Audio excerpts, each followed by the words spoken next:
Hi, and welcome to the She Geeks Out podcast, where we geek out about workplace inclusion and talk with brilliant humans doing great work, making the world a better and brighter place. I'm Felicia. And I'm Rachel, and today we are joined by the one and only Doc Jana, visionary, mystic, business badass, and truth teller.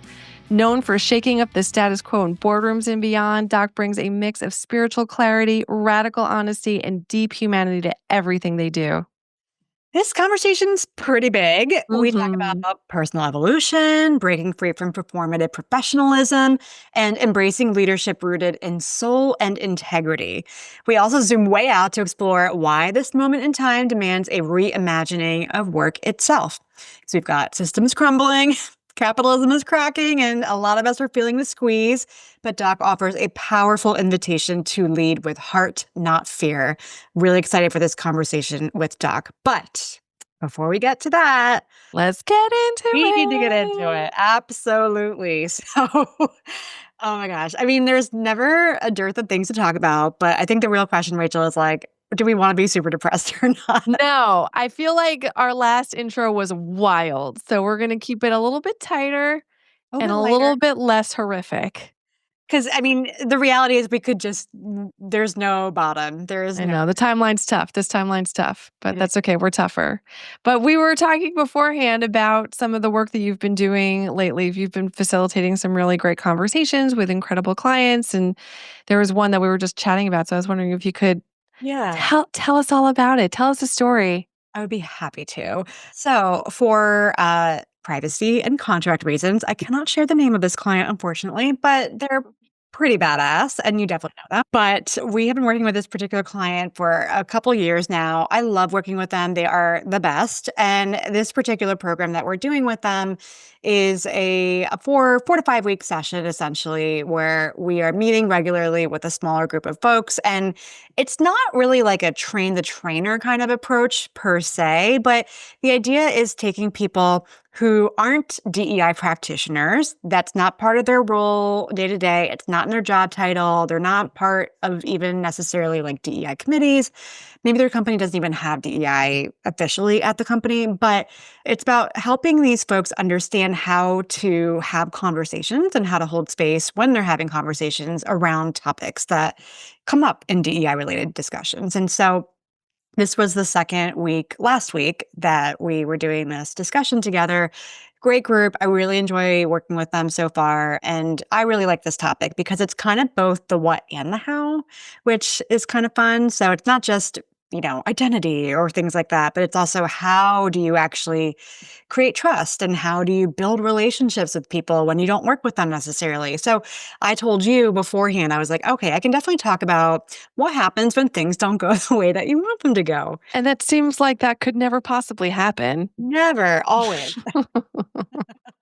But I mean, here's the reality. Like things definitely go off the rails all the time. And I think especially as a facilitator, a lot of my work, and we were just on a new client call together earlier today that was exactly about this. It's about how can we prep as much as possible in advance so that not if, but when things go wonky, you're not going to be totally thrown off by that. So in all things considered in the grand scheme of things, this wonkiness for this particular client was not a huge deal at all, but still it does throw you. So let me set the scene for you. So it's virtual, Zoom, something super familiar with at this point. And one of the things that we do in our practice at Inclusion Geeks is we always like to offer session guidelines, or like sometimes we call them learning community guidelines, or, whatever you call them. But the idea is that they're group agreements. Usually they're mostly proposed by us, where if things go wonky or sideways, you can kind of use them to refer back to. So it's not something I always need per se, but it's helpful to have them. And I like using that in the beginning of my facilitations just as a way to kind of structure the time and set expectations. So, I mean, you've seen this, Rachel, so you can probably get a good sense of it. But for anyone who's listening, who's like, what do you mean by group agreements? It's everything from take space, make space, to be present and engage, like don't have your phone buzzing while we're in the training together. But one of the guidelines that I always like to include is our favorite, which can you guess? Do you think have a guess for which one it is? Oh, you got to tell me. I don't even know what is happening. No, I'm kidding. I actually don't remember because I have pandemic brain.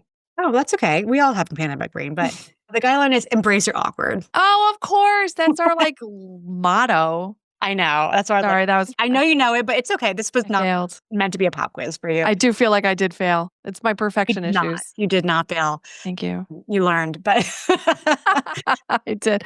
I remembered thanks yeah. to you. Yes, that's the role of a good facilitator.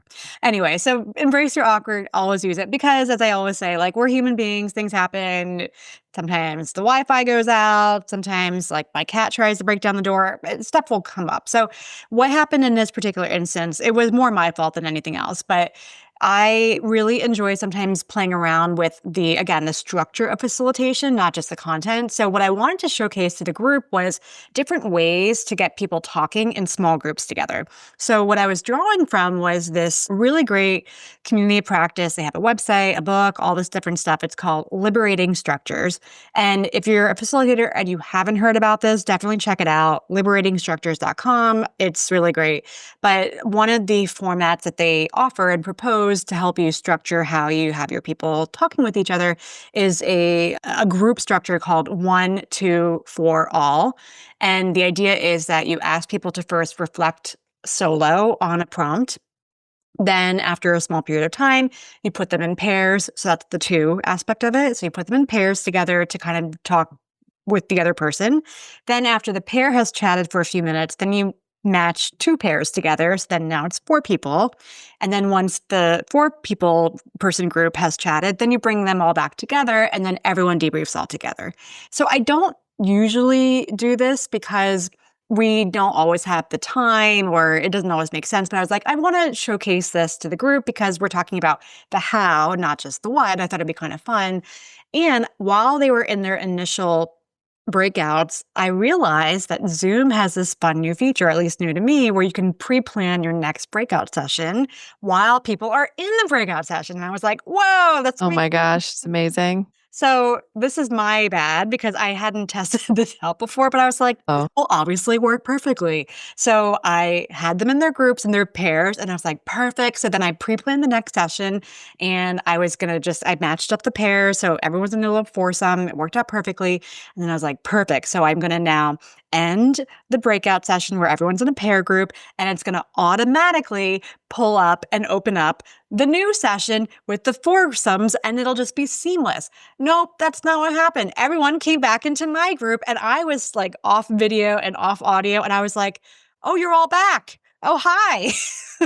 well, I guess it could have been worse. You could have been like eating soup or I know, something. right? It could have been worse. It was so again, like in the grand scheme of things, it was really not a huge deal.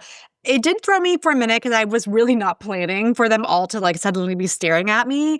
And I, had to sort of adjust on the fly. But I think it's a good example of the fact that, and this was exactly why I use this guideline. And I literally said, embrace your awkward. Here we are. Didn't plan for this to happen. Didn't think this would happen. I should have probably tested this out. Didn't realize. My bad. But we rolled with it. We had a group discussion instead. It was totally fine.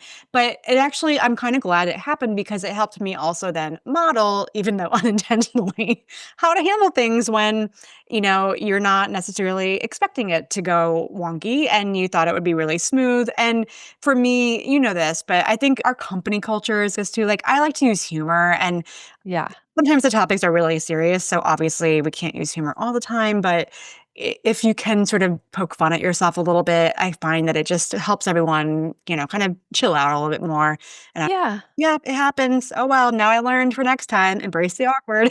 Yeah, it's so interesting, and we've had this motto for a long time because as some people who are listening may know, it was we started out as running events, and always events, there's always something, right? And so, and I think it's really interesting now, especially in the age of just the perfection that can be social media and AI, and we have to keep remembering that we are human, and like that's actually one of the things that makes us so great is that we are not perfect. I was thinking about this when I went to see a live performance, like it was like a Shakespeare in the park kind of thing.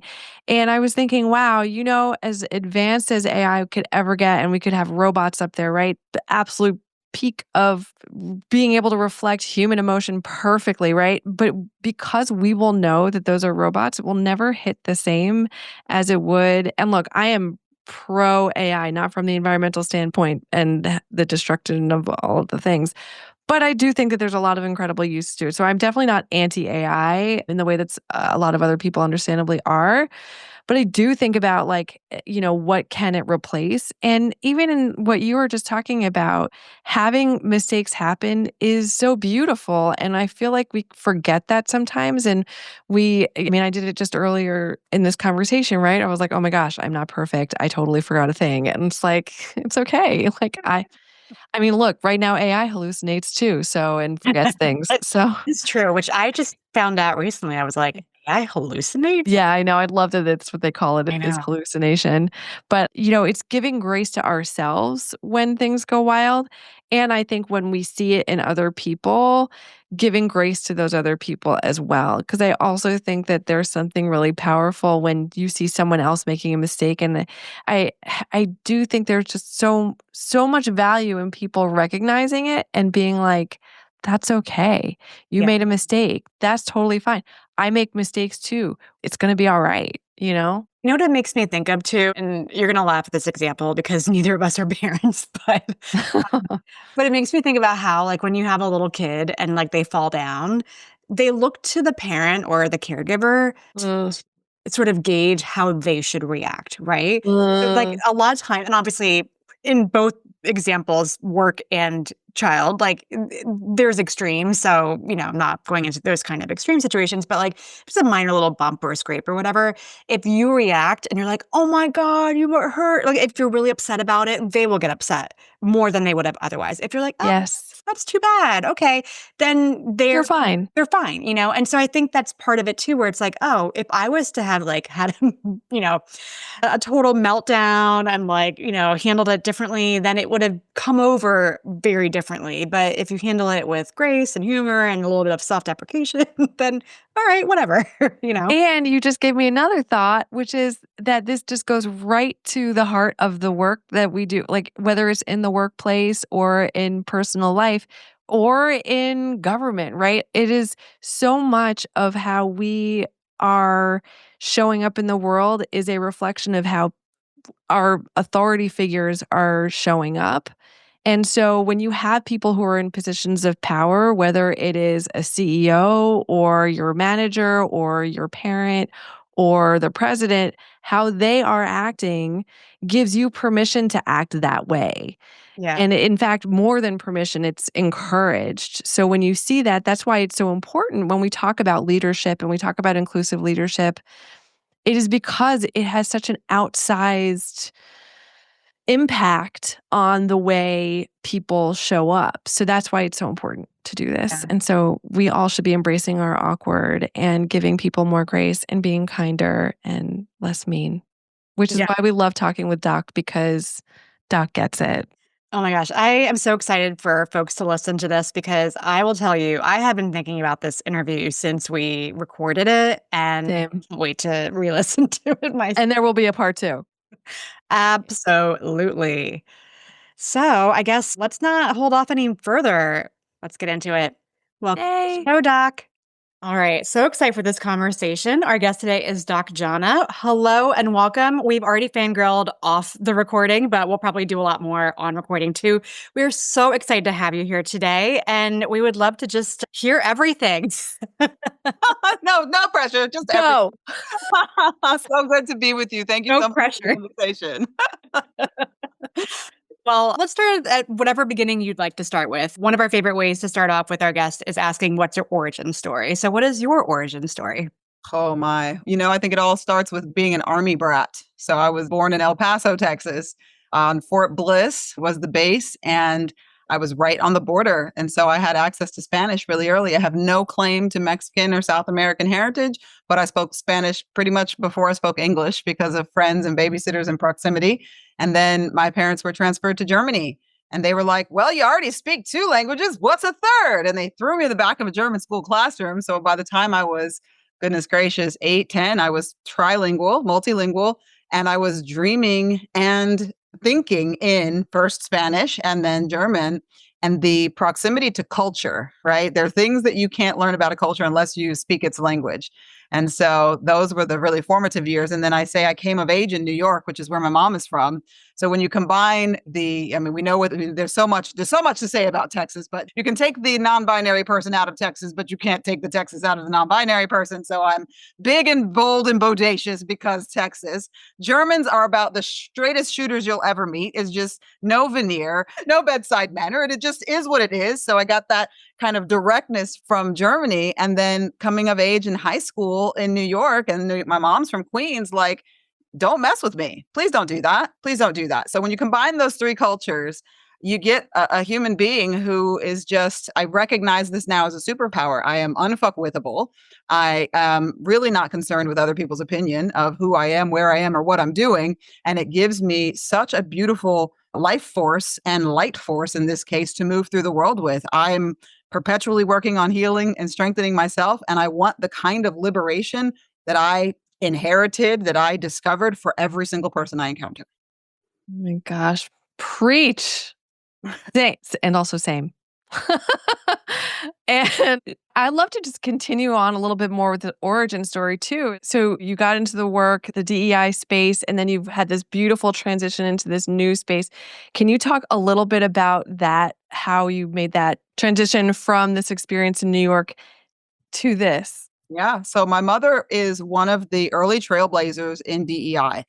Obviously, DEI is a young industry relative to the larger industries that exist. So she came up through the civil rights movement. She's a behavioral psychologist by trade. And when my father was stationed at West Point, she was doing behavioral assessments with the cadets at West Point, and I was following along behind her as her little intern helper, watching her do quantitative and qualitative assessments in context of an institutional culture. And she was working with like National Institutes of Health, and she was standing up offices of multicultural affairs at universities across the country before they ever had them.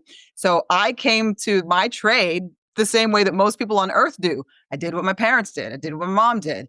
So that's how I came to that. And then my mother is also a very deep spiritualist. My mother is also a mystic. So both of these aspects of my career, of my being, are deeply informed by my mother, who is Dr. Deborah Threadgill Egerton. She wrote No Justice, No Peace. That's KNOW, No Justice, No Peace, and the Enneagram Made Easy. She is the world's foremost authority on the intersection of DEI and the Enneagram. She is the current president of the International Enneagram Institute. We both done Enneagrams, and I can't remember, Rachel. I think we have like the same one. Is that right? Yes. We actually do. We're one wing too. I don't know. 7. I'm a biwingle 7. Go figure. Ooh. But wow, I had no idea. What a connection. Yeah, so she is also a mystic. And the transition from DEI to this mystical existence, to spirituality, I was raised Roman Catholic. And I think my mom still identifies as Roman Catholic, but her faith and religiosity is very much like mine. It's expansive. Our answer to God is yes. Our answer to spirit is yes. And in one of my spiritual identities, I'm a death doula. And in the world of the death doula, I need to be able to speak the language, the love language of spirit that you can relate to. So I've made it my business to tour around the world and the whole pantheon of various ways of believing and interacting with spirit.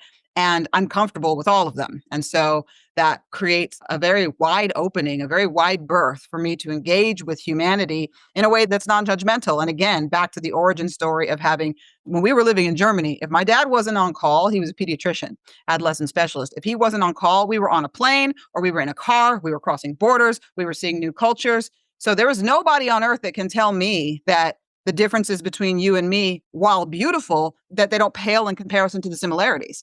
I know that we all fear in the same way. I know that we are all happy in similar ways. I know that none of us want to be alone, and we want to be deeply seen and understood in community. These are things that are universal, and that's the aspect of humanity that I focus on.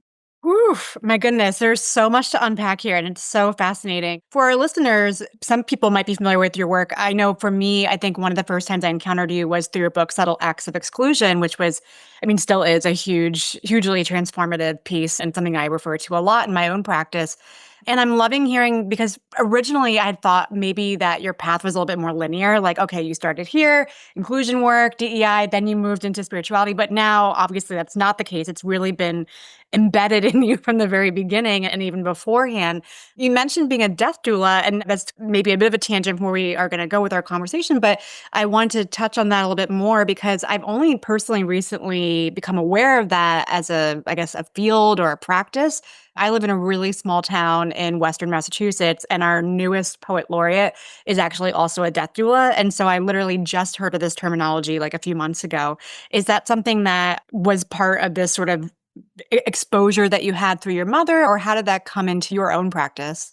Death doula actually came during the pandemic when we were on lockdown. I call myself Hector, the certificate collector. The number of things I'm certified in is absolutely ridiculous. I'll blame it on the Gemini aspect, always seeking greater and greater knowledge. It was actually spiritually directed. So I had a pretty significant spiritual awakening in like 2017, 2018, and everything shifted from that point. At that point, my brain actually did not want to assimilate or acquire any more kind of, traditional educational knowledge. It has only since been interested in that which is spiritual. I had several, sort of well-known spiritual texts downloaded into my brain in ways that just have been astounding. And so I was instructed by spirit to go and get a death doula certification. And I was flabbergasted because I have no relationship with death. Like I definitely identify myself as a mystical. You can call it witchy, you can call it whatever you want. But there are a lot of people who are kind of mystically oriented and spiritual who, they are fascinated with death. They like to see the skeletons and that the darker side of things appeals. That's not me. I am very much love and light and bright and the other things. We acknowledge the shadow, we work with the shadow, we deal with it, but it's not a place where I dwell. I have no desire to see or experience death. So I can't even watch horror movies. I can't even see violence because I viscerally experience everything that I see. So I did it because I've learned at this late stage that when I don't listen to spirit, things don't go well for me. So I did it. And it was the very last day of the certification that spirit said, you're doing this to support people who lose infants, children, babies, pregnancies. And I was like, oh, I've been pregnant 10 times. I have 3 children. Oh, 3 living wow. children. Wow. That was something that I could deeply relate to, and I'm also technically trained as a birth doula as well, and the reason I didn't go for midwife was because I couldn't be responsible for the things that sometimes happen that we can't help. I couldn't be that close to it. So, it was something that was spiritually guided, and it has been an absolute blessing to support people with uteruses and families who lose babies and children in any capacity, whether by choice or by nature. I make that distinction because I don't care whether it's a choice or whether it's a natural dissolution of that life. It's never fun. It always leaves a mark. And most people need support, and we don't have a culture that makes it safe to talk about these things. Absolutely. I personally am terrified of death, and I'm trying as I'm getting older and older to, figure out how to deal with it because it's 100% death rate and For us all, It's coming for us all. gonna happen. a unifying factor. Despite my massive attempts at lots of longevity pills and exercising, I know it's still gonna happen. Yeah. But can you actually talk? I know we're so tangent. This always happens when these conversations like this go. But Yes. yeah, I love this so much. There are probably a lot of people that don't actually know what a death doula is or what this person does. Can you just talk a little bit about that? Absolutely. A death doula's role is to support an individual or a family on the journey of death. And so it could literally be if you are diagnosed with something terminal, you might hire a death doula to help you navigate that because there's going to be a set of spiritual and psychological challenges that you're going to go through. And a death doula will help you graciously navigate that transition. The person who is dying or their family might also hire a death doula to support the family, to support the nearest loved ones and prepare them for the loss. So just like with a birth doula, we make a birth plan. With a death doula, we make a death plan. One of the more challenging aspects of these huge life transitions, and death being the ultimate life transition, is how out of control we can feel. And a lot of the fear comes from the unknown, not knowing what is coming, not knowing what to be prepared for. So when you make a death plan, you get agency even as you are losing all of what feels like your agency. So you can decide how you want things to go. You can decide the colors you want in the room, the music you want to hear, how long you want to be supported. And it's more than just your, in more than just the end of life plan and the do not resuscitate. It can have as much detail and subtlety and beauty and art as you wish or not, but it gives the dying person the opportunity to really have a voice before they lose their voice. Oh my gosh, that really speaks to my Virgo heart. I love it. I love a good plan. Virgo rising right here. Hey. Felicia, please go ahead. I feel like I've been peppering a lot. This is great. I'm so excited because it's already such an interesting conversation. And I think it's interesting because as you both were chatting through just now, what I was thinking about was tarot cards and how when you pull the death card, it's not this scary thing like, oh, you're going to die. It's exactly what you were speaking to, which is around transitions, change, moving from one stage to another. And I think that's a really beautiful way to sort of approach this ultimate experience that every single person goes through in life. So thank you for kind of digging into that a little bit with us. That leads me to my next question, which is we've already covered so much in the like, I don't even know, 15 minutes that we've been chatting with you. And so you carry so much. You carry all these different roles, all these projects that you're involved with, these experiences, and you're showing up. I can already tell in each one with so much presence and energy and grace. And so, how do you prioritize what matters the most? Or is there something that matters the most to you? Are there any practices or rituals that help you sustain yourself while you're holding space for all these other people in these different experiences? I think that what you just said is spot on. I've always been multifaceted, kind of a Renaissance human. And while I don't believe in sin in the traditional sense that some people use it as a weapon, I believe that sin is anything that's out of alignment with love. And if there were anything that I would consider like sin, and a lot of the traditional ones would fall out of alignment with love, so they make sense. But one of the things that I would see as sort of highly dishonoring to the spirit is to be endowed with gifts and be either refused to or unwilling to use them. And so the challenge for me has been I've been gifted with so many different skills, gifts, talents, interests, and it has in many seasons of my life been a burden. How can I honor these things and breathe life into them? I was given them for a reason. And I used to, people say you can't have everything. And I'm like, well, actually you can, just maybe not all at the same time. And so the important thing is for me is to remain centered and grounded in who I am, who I know myself to be, the aspects of myself that are true, which are more spiritual than anything else, and to sort of keep that center.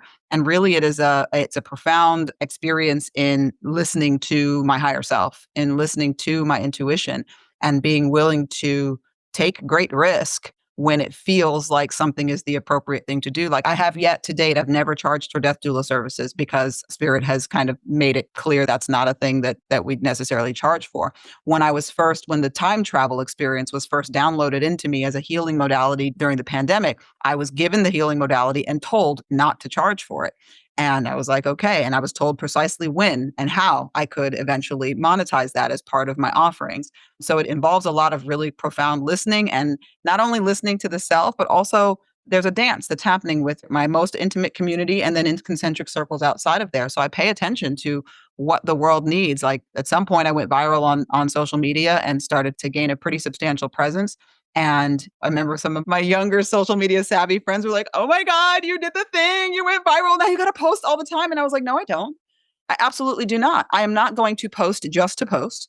I will post when I am moved. I will post when I'm inspired, and I will post when I have something very meaningful to say. Like I might repost other people's things in the meantime, but when people see my face on that screen, I want them to know that I'm going to have something to say that's really important, not just something to say. And so being able to honor my personal mission, right, of helping people awaken to themselves and live their most beautiful lives is what I keep in the front. And I just don't judge myself about how that shows up. And sometimes it makes no sense. Sometimes it's really hard. My poor staff, when I was running the big company, trying to keep up with me and my 7,000 ideas, but they also kept me honest, which was great. Yeah, it's alignment. Wow. I feel like I can relate a lot to that. And I really just want to, we have like, for our listeners, as you know, we have these lists of questions. And I think I want to skip to the next one because you've touched on it a little bit. And I think I want to just like get into it, if that's okay. So I guess it was, I don't know what is time, a month ago, I listened to you on A Psychic Story, which is this incredible podcast that has a lot of really cool people on. And Felicia and I both have been sort of I don't know if dabbling is the right word. But I think just like exploring this sort of new space. And so it was really incredible to hear your story on this. And so we'll definitely link to it in the show notes. And I don't have a gift. Like, let me change it. I have some gifts, but it's just, There you go. I was going to yeah. course correct you. You Thank can't you. let it all go Okay, down. of course, correct myself. But I haven't yet been able to sort of tap into that other plane of existence or multiple existences. So I'm really fascinated with this. And so we did talk a little bit about how you maybe got into this because of your family, but I'm just so curious about the time travel piece. Like, how how does it? Can you break down as much as possible for us lay people? Like, how does it work? What happened? Like, you said it was downloaded in your You're a time consciousness. traveler who is, like, messing everything up by continuing to try to fix 2020 because that's the thing that I am, Those like, murder really hornets. invested into. There's also radioactive wasps now, apparently, like, he or Oh, she is still out there working on there trying you to fix go. something. They are. Okay, yeah. All right. So there's so many components to this. So like I said, the manifest equity time travel experience was downloaded into me wholesale. I did not make it up. What I do, there are some things that I know, and it's still terraforming. Like literally just today, I added to my website solo time travel as an individual offering that people can come and do, because until now it's always been group experiences. I'm And in. people are interested. A lot of people that don't want to come on a Zoom, they don't want to show their face, they're scared, they don't know what it is. So I'm like, let me just do this with people individually.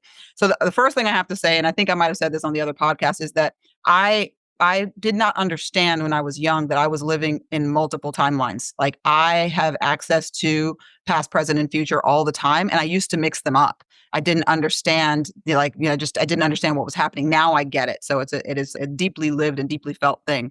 So the time travel experience itself it's a meditation, it's mindfulness, it's visualization. So there's a lot of presence and breath work and components that feel like things that you've done before.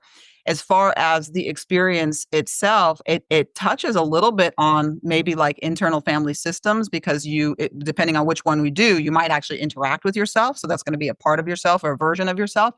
But one of the other things that's kind of central to how it works is, if you are willing to suspend disbelief or buy into any version of this matrix theory, which is we're in a simulation, it is a matrix, you are the creator of your own universe, you're the main character in your world, your thoughts become things, right? All of that plays into this. And then there's also, like, my favorite thing about being alive right now, I keep saying it over and over again, is that science is starting to catch up with spirituality, because spirituality was just science that we didn't understand yet. But now with the world of metaphysics, right, we are starting to prove things like consciousness is outside of us, not inside of us. We're tapping into it, we're drawing into it. And so there's a lot of different sciences, different theories that tell us that there are in fact parallel timelines, that every time you make a decision, you're branching off into another direction. So when I take a group into time travel, I am choosing a branch. I am taking them into the future, into that branch. And then we are accessing what is there. And we're doing it in the present tense. So we are living it and we are seeing and drawing. And it's fascinating because I've said before in different podcasts, I don't actually see anything visually I have aphantasia. So I can't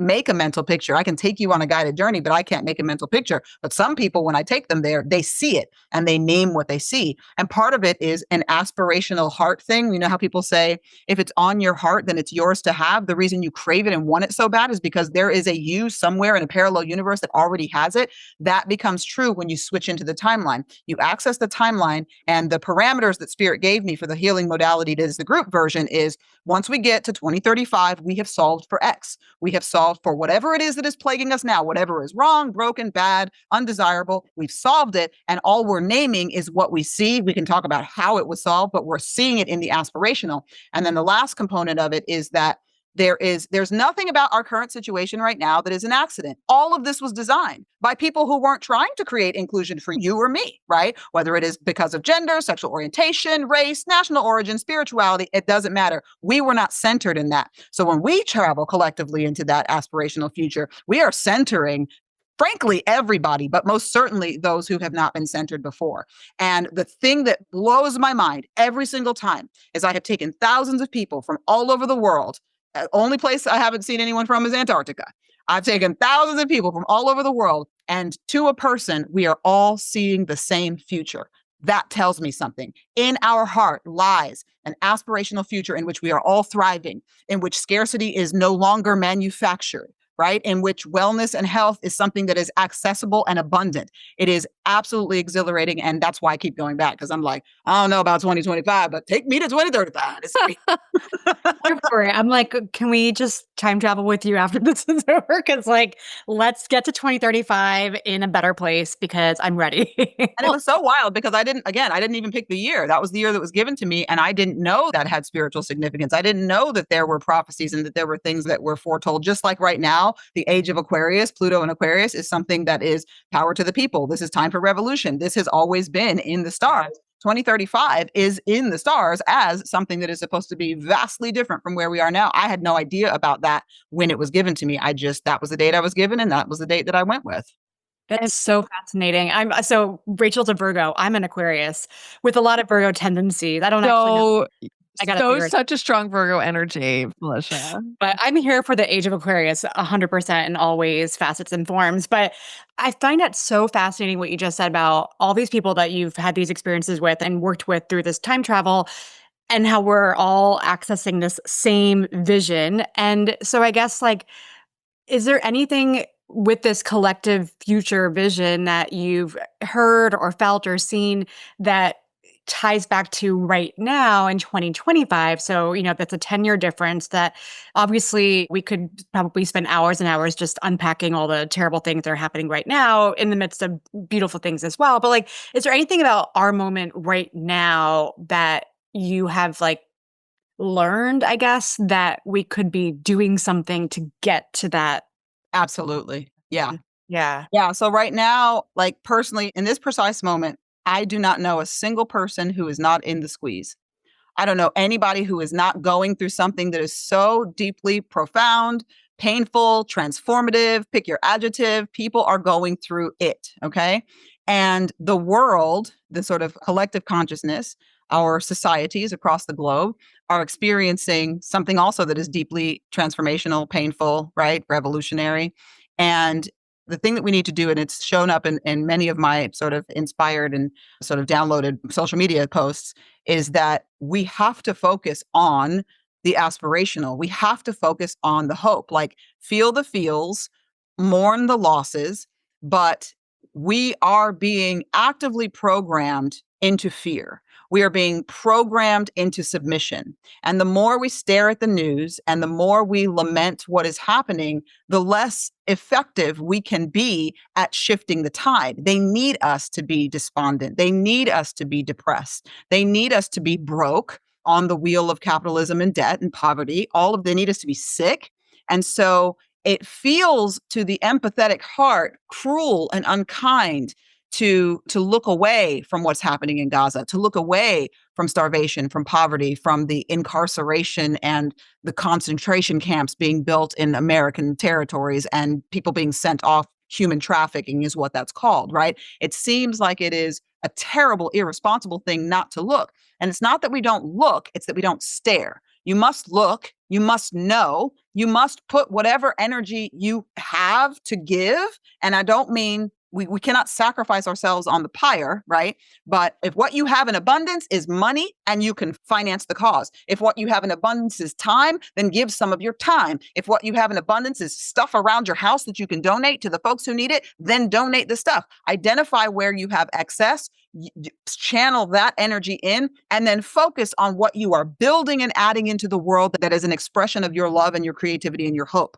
Focus on maintaining a constant thread of joy, even if it's an underlying trickle. You've got to feed that joy because that joy is part of what holds up the light matrix. Like the revolution doesn't happen on its own. The light keepers and the healers and the spiritualists aren't just doing this on our own. It used to be Sundays only, but now every day at 2:00 between 2 and 2:15. We missed it because we were doing this here, but it's okay because it's every day. There's no Zoom, there's no leader, there's no shaman, but between 2 and 2:15, if you put it on your phone, meditate on ushering in a new frequency of love for humanity, for the earth, for the cosmos, for everyone.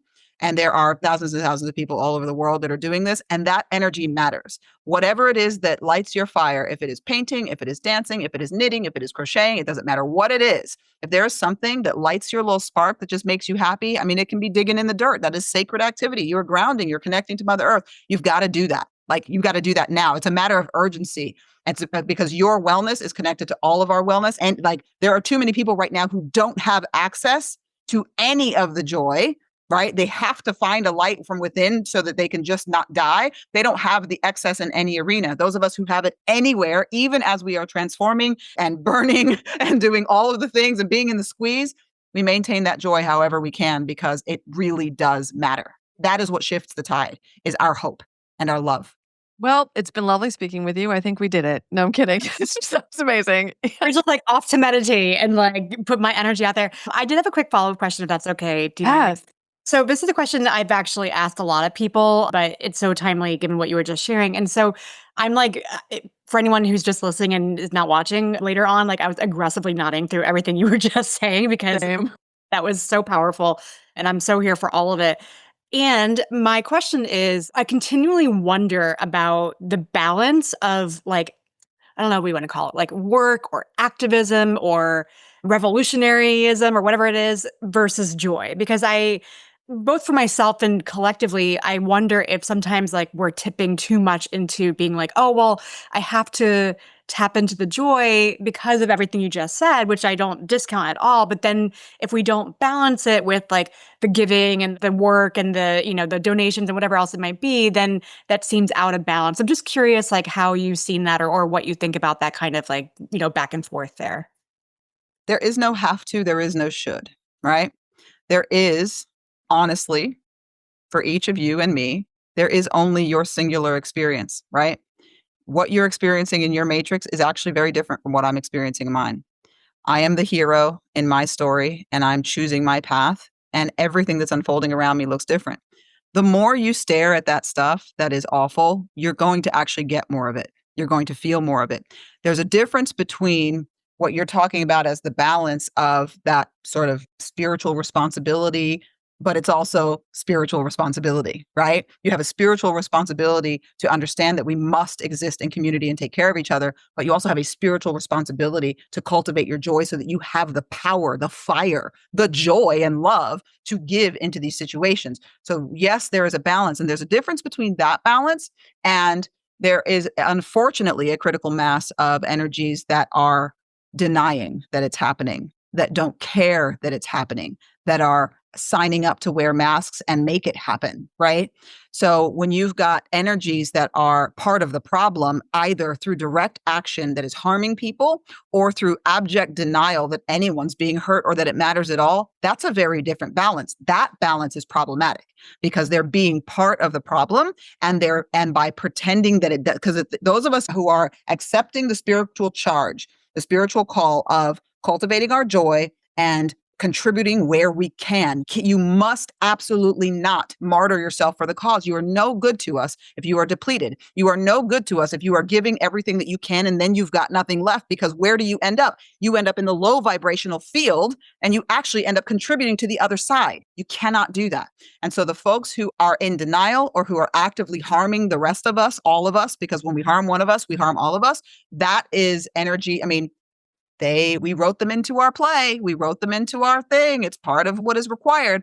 But if you are attempting to be part of the solution, if you are accepting your calling as part of the front of the spear in the spiritual warfare, then you can do both. And you can do them in a way that feels good. If you're feeling guilty about one or the other, then go back in and redirect. Go back in and meditate and figure out what that is, because that's ego stuff. That's not you. Your spirit knows how to take care of you and take care of each other in community. It's our culture that has not taught us how to do that. We have not been supported in doing that. We've been told, isolate, be alone, don't be around everybody, be scared of other people, and hoard resources. So it is the untraining of that narrative that is required for you to find a balance that feels both gentle and honest and responsible. Whew, thank you. All right. I feel charged. That's really helpful. I do appreciate that. And I appreciate that too, because Felicia and I are so lucky because we have each other that we can lean on in these times. And we go and we can sometimes we'll spiral and be like, I cannot believe what is happening in the world. And then every now and then I just get to a place where I'm like, everything's going to be fine, because I do believe that. But I also want to talk more about the timeline in 2035. And you said something that I thought was interesting around, like, maybe at some point, like, you'll be able to monetize. And I watched one of your other videos around bartering, and that's something that we've lost the art of, I think, as a people. And in sort of listening to what others have to say around what could potentially exist in a future world is, we are kind of in maybe the death throes of capitalism, right? And I think a lot about that. And, we talk about like, until that happens, we still got to pay them bills and like still got to do the things. But I'm wondering, like, with this 2035, or I've heard people talk about like 2030. I've heard people talking about the aliens coming down in 2027, maybe the end of next year. So, like, talk us through, like, what are you seeing? What are you thinking? What am I What are seeing or you what am I thinking? thinking? Those are Both. different. Both. That's a good. I don't know. Are they separate? I don't even. What I'm thinking is that I need Space Daddy come get me soon. That's what Here for Felicia it. said. Yes. I'm, loo- Felicia can't wait. I'm looking for my spaceship so soon. But no, what I'm seeing is I got to thread this needle. So the first time we had a political situation that was questionable, and I saw everyone running around and just absolutely beside themselves. That was right when I published my first book. Tim Kaine had endorsed it, and we thought that maybe he was going to be vice president. Whoopsie. And Oops. so what happened there was I was not happy in like, oh, yay, but I was happy because what we immediately saw was the truth, right? And like, if you are in any way, a member of any marginalized or underappreciated demographic, you always knew that the stuff hadn't gone away, right? It just wasn't visible for all to see. And so I've always appreciated candor. I'm not going to waste my breath in a situation or with a person who I know wants me dead. I'm going to go spend my energy somewhere else. And so what I appreciated was that out of the woodwork came people who were willing to tell their truth. Now, it's gone really far now, and it's very violent and very scary and gross.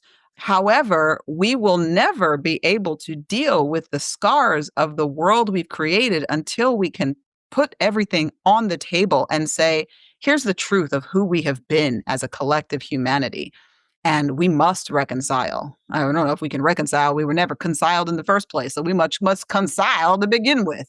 And so that what I see now a critical mass of humans who want something better, who are able to see in many cases for the first time the number of people who are reaching out and are telling me how these things are touching them now, where in previous administrations, institutions, iterations of life, they could insulate themselves from the pain, right? From the specter of fear. That's becoming harder to do now. And as painful as it is to experience and as painful it is to watch as an empathetic person, watch other people go through, it is necessary. So what I see is people, one, you've got enough light keepers who are saying, okay, we got to do something, and we are activated and we are doing what must be done to hold up the higher energetic. And then you have other people who are, honestly, there's a mass awakening happening right now. So people are waking up to their, to the unseen parts of them, to the other side of the veil, to the spirituality. And it's scaring the living daylights out of them, but it is also necessary. And as they wake up, it becomes more and more difficult for them to pretend that the humanity is not in pain, that their neighbors are not suffering. And that, again, hard to experience, very, very vital for the revolution and for the transformation. So what I'm seeing is a collective humanity going through a very difficult process, but a necessary one. And because of what I've experienced with all of these people traveling into the future is we know what we want. Like, it's not even going to be that difficult to create because we know what it looks like. We know what it feels like in our hearts. We know what it feels like in our bodies. And so we're marching very diligently towards that goal. But it is hard to watch, though, for sure. Yeah, and I just want to follow up on that because I agree. Felicia and I both agree with you so much on everything that you've just said. And it's so interesting because it's very easy and convenient, I think, for those of us who have been traditionally Democrats on the left to be like, oh, it's good versus evil, just the way the other side sees that way, right? And I think what has been so interesting, to your point, is the Mamdani mayoral candidacy in New York City and seeing Democrats show up like in such a disgusting way against their own party because of their own interests. And it again, it sheds this very clear light I mean, I remember in Boston when Ayanna Pressley was running, and we had the privilege of having her at an event, and she was just talk about a light bringer. Oh my gosh. And she was running against the person who was the incumbent, the white man, who was like, and she ended up winning, and that was such an incredible moment. And so seeing to me, it seems like it's this power thing is what it comes down to. And so seeing this shift in power and this awakening, I'm so here for it. And I just am so excited for it to just happen and for all of us to understand what the real threats are in this world that we live in. It is not. The just happening part that's so awful, because the thing that used to bother me was we know that we need massive change, right? We know that it is a transformational shift that is required. And the thing that used to boggle my mind before Spirit gave me this time travel was, how in the world are we going to instigate the kind of change, the magnitude of change that is required, if the only thing anyone is interested in is teeny tiny incremental change? And then we get this situation. We get someone with a blowtorch who is just burning the entire thing down. And again, like, there's so many ways to look at it.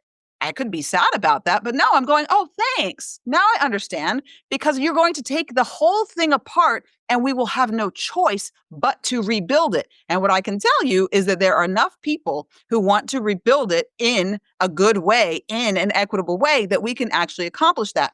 The part of the reason, like, why did DEI come under attack? Because it was working. I've had to tell my colleagues across the board, like, y'all are sad because they came for us and you feel dejected. I'm like, y'all, we finally got legitimacy in our field.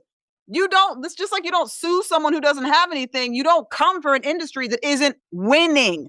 That is one of our greatest victories. This season is one of our greatest victories, because they came for us, because this work was taking hold and transforming the workplace, transforming capitalism as we knew it, and they couldn't stand for it. And the other thing, and I've said it before in the post, like, all of these people with power and leadership, y'all think, look, I don't care what kind of conservative religiosity they preach. They have psychics and tarot readers too. They know exactly what's coming, and they are shoring up as much power as they can, because the people are activated and we are coming. So they are trying to brainwash you into silence, submission, and fear as much as they can, because they've already lost. Full stop.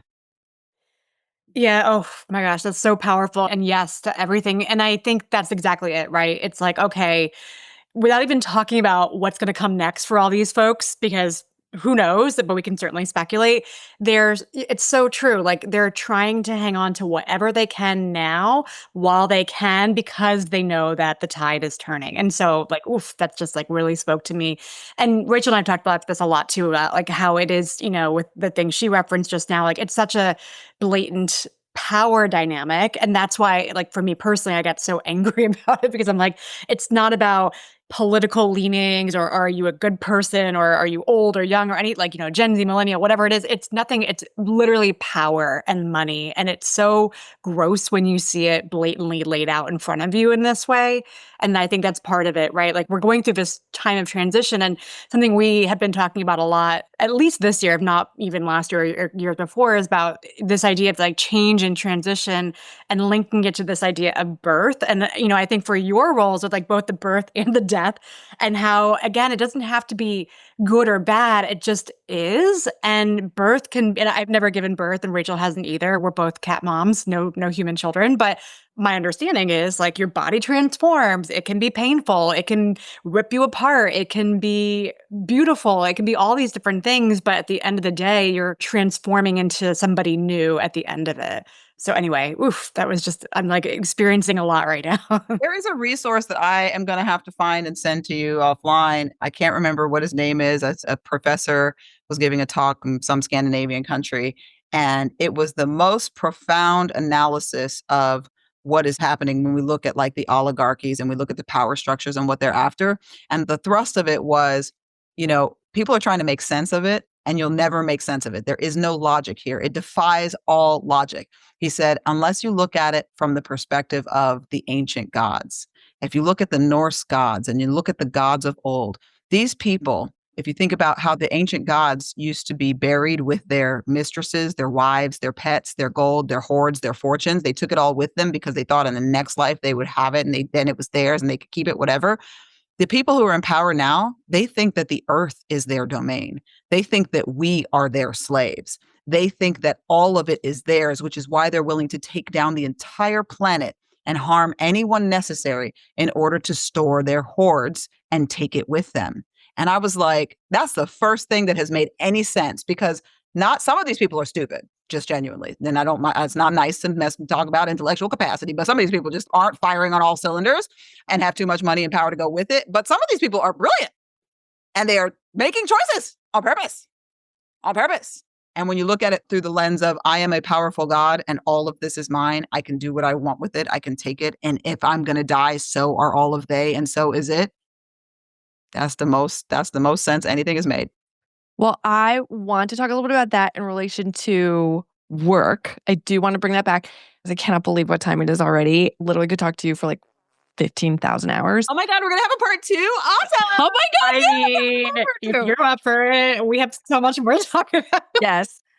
First of all, before I ask the question, I wanted to just like throw this out here because I saw this, like, I couldn't even bring myself to actually listen to the podcast episodes. This podcast called Diary of a CEO, and he had some guy on, and in the description, he was like, well, there's no point anymore. So this is why we need to leave Earth, and we just need to, he's talking to some billionaire, and we just need to like leave Earth and like go to another planet. And my thought was like, you know what? I think I figured out how to fix everything. Let's get all those billionaires, you got it, in a ship. Take bye-bye. Go ahead, please. Go colonize Mars. Do what you need to do. Keep the Earth for us. We got this, and it will be so much better. They need slaves because they're not going to do any work. Thank you. Well, this is But they why can take some robots with them. I'll allow Okay, it. cool. AI. They can take AI. Goodbye. I mean, that to me, that seems like the goal. I mean, I've said this before. It's like I feel like the reason why there is this just hard push for AI is because they don't want to deal with the humans who need time off. Peter And Thiel has said that. He said that out loud. wait, who said this? Peter Thiel. He said he wants to that get tracks. humans and replace us with robots. Yeah, because they want slaves. So that's perfect. So, okay, so we're in this wild transitionary period, right? You are doing this work, and I'm curious, are you still doing like corporate work right now? And I love that for you. This is so good because No, I got to the point where, I mean, I was just like, I don't have a poker face.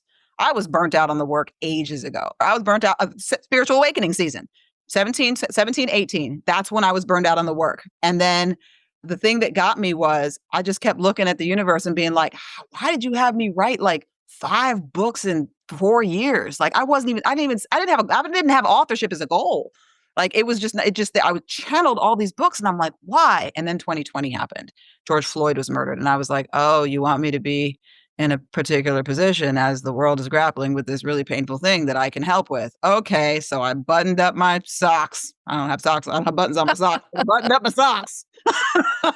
And I went back out there for round 27. But I got to the point with my company where I wasn't really working in it for the last few years anyway. I wasn't doing that. So as all the stuff started to fall apart, I'm looking at my team. I'm going, y'all see the writing on the wall, right? You see this, and like nobody was trying to leave, and I'm just like, y'all, this is not looking good. And so I am very happy and grateful that there are so many beautiful and in many cases younger people who have energy for the fight. I'm not fighting with boards of directors. I'm not fighting with HR managers. I'm not fighting with the people on the inside anymore. I do work at the highest levels of, like I work with think tanks that are all about creating both offensive and defensive strategies for this work. I will work with individual CEOs or maybe board leaders who are interested, who are in alignment. I'm not fighting with anybody. I'm not making the case. If you don't see the case, I ain't for you. So I do work with some, I still have some spots available where I could sit on some boards of directors. If people want this perspective, I will sit on paid boards of directors because this work is absolutely valuable. Other than that, I am back to writing. My focus is on this spiritual component. And then I have a whole other secret passion that's secret secret I'm transitioning into. My childhood dream. I'm an actor and a voiceover artist. So I am doing films, starting with lots of short films, got a couple features coming up, and weirdly writing a movie, which I was not expecting to do. I will see all of it. I will do all of it. I'm ready. I'm so excited. I did found a nonprofit. So Manifest Equity is my nonprofit. And so that like the time travel, I own the trademark to that. So I do it under the other brand as well. But Manifest Equity is making wellness accessible to equity seeking people and allies.